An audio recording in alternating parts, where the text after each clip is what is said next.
Bonjour, aujourd'hui j'aimerais bien vous parler du rapport à la zone de confort. Euh, Il y a une interview d'un auteur que j'aime beaucoup qui est disponible sur internet depuis quelques temps, une interview de Bernard Werber par Tristiria. Je vous inviterai à la regarder, je mettrai le lien en commentaire.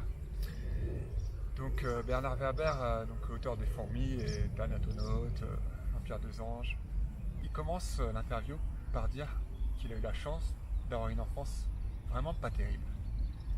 Et ça peut interloquer, mais j'ai bien aimé vraiment cette association entre se rendre compte qu'on a la chance de vivre des situations qui sont pas peut-être pas souhaitables de prime abord. Mais au final, ça nous fait développer des choses et il explique bien, notamment pendant l'enfance, des problèmes à se faire des amis, à s'intégrer, qu'il n'était pas bon à l'école, il n'arrivait pas à trouver sa place.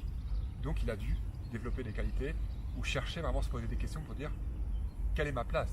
Est-ce que je dois vraiment faire comme tout le monde?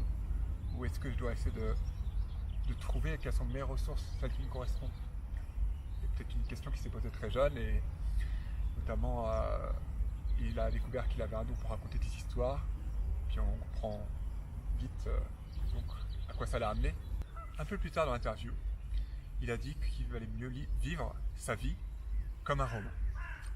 C'est-à-dire dans un roman, le personnage principal, il n'est pas assis toute sa journée devant la télé, il ne fait pas le boulot, rentrer, enfin métro, boulot, dodo. Enfin, si jamais il y a un roman comme ça, personne ne va le lire, c'est pas intéressant. Dans un roman, il y a des péripéties. L'acteur principal, le personnage principal, il prend des risques. Il lui arrive des aventures, des convenus. Et c'est comme si qu'il se construit, que l'histoire se construit. Et c'est ça qui est intéressant. Donc j'ai bien aimé ce parallèle entre, c'est vrai, pour que ma vie soit intéressante, il faut prendre des risques, sortir de sa zone de confort. La notion que quand il y a quelque chose qui nous fait peur, c'est là qu'on doit aller. C'est là qu'il y a quelque chose à chercher. Si on a peur, c'est qu'il y a un enjeu. Qu'on a envie, mais qu'en même temps, il y a des choses qui nous disent que c'est peut-être trop dur, que c'est pas possible. Donc ça nous ramène à notre confiance en nous, à la façon dont on se développe, comment on se construit. Donc cette notion de prendre des risques, et il finit son interview presque par dire que dans sa vie, il est content de tout ce qui lui est arrivé. C'est juste, si jamais il pouvait changer un truc, il aurait pris encore plus de risques. Et c'est un peu la phrase que j'ai en tête en ce moment, ces dernières semaines ou mois. Quand il y a quelque chose qui me fait peur, je me dis, allez, prends le risque, c'est là que tu as quelque chose à prendre, jette-toi à l'eau. Puis d'ailleurs, du coup, c'est ce que je vais faire là.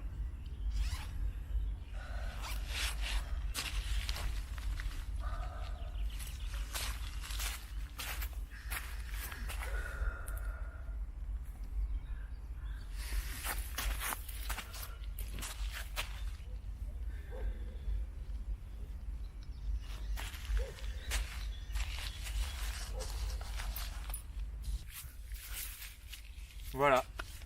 Donc, acte 2. En fait, petit souci technique. Je suis allé à l'eau, j'ai bien parlé, j'ai raconté mon histoire et tout, mais ça n'enregistrait plus. Un petit bug. Donc, je suis reparti pour un tour. Donc, la balatière derrière moi. Il fait pas très chaud aujourd'hui, ce matin il faisait 3 degrés. Et bon, puis j'en sors, mais je vais y retourner. Donc, comment ça marche quand on veut se plonger dans l'eau glacée?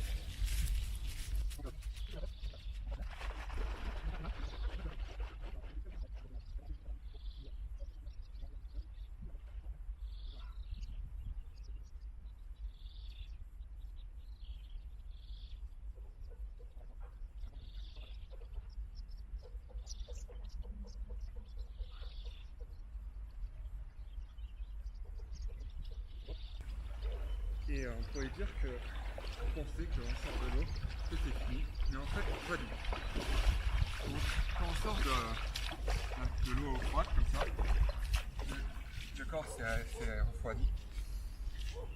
Et c'est là que l'exercice commence. Enfin, spontanément, je pourrais courir vers mes habits, ma serviette, me sécher et puis me rhabiller pour passer tout de suite à autre chose.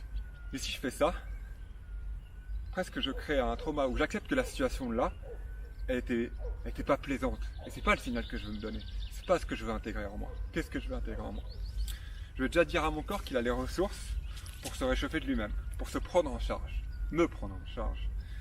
Donc, si je me rhabille, si je me sèche, je donne le signal à mon corps qu'il n'a plus rien à faire, qu'il est pris en charge de l'extérieur, qu'il n'a pas à développer de ressources. Et là, je veux au contraire travailler ma génération de chaleur corporelle. Je veux que mon corps se charge de lui-même, se chauffe de lui-même. Et si jamais je procède comme ça, en fait, je vais me réchauffer beaucoup plus vite que si je mettais des habits. Parce que si j'ai des habits, encore une fois, je donne le signal à mon corps qu'il n'a rien à faire, qu'il est pris en charge. Donc là, je dois me concentrer sur cette génération de chaleur. Juste faire comme un état méditatif, dire à mon corps que tout va bien, pour que de façon autonome, il retrouve l'homéostasie, cet équilibre hormonal. Et pour ça, comme il est froid, il va dire à toutes les cellules de générer de la chaleur. Et peut-être ça va partir du centre du dos et se diffuser dans tout mon corps. Voilà. Et quand je commence à sentir à mes extrémités qu'il y a de la chaleur, que c'est agréable, que je suis bien de nouveau, là c'est le moment, seulement là, de se sécher, de se rhabiller.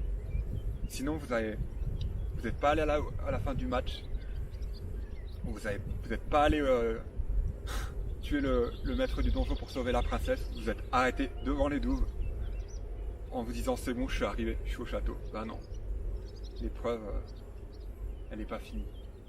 Elle est finie quand je suis sûr que cette expérience, elle m'a apporté quelque chose de positif. Elle m'a montré que je peux rester calme, que j'ai des ressources en moi, même si des fois je peux douter. Je me prouve par l'action qu'au final, je peux développer quelque chose de génial. J'ai juste à rester calme, à faire confiance et à accepter la situation, accepter le moment présent. Si je courais à mes vêtements, j'accepte pas la situation. Je suis encore dans la fuite. Donc c'est dommage de faire tout ce chemin, arriver à se baigner, à rester plusieurs dizaines de secondes ou minutes dans le bain pour après courir et retourner dans le mode de fuite, dans le mode qu'on était peut-être toute notre vie ou qu'on est les autres jours. Là, ce moment, il est pour moi, il est pour me développer des ressources, pour me sentir bien. Et là, en l'occurrence, pour vous montrer une technique simple pour améliorer son quotidien, sa détermination et un mieux-être. Donc voilà, c'était ma petite vidéo d'aujourd'hui et à une prochaine fois.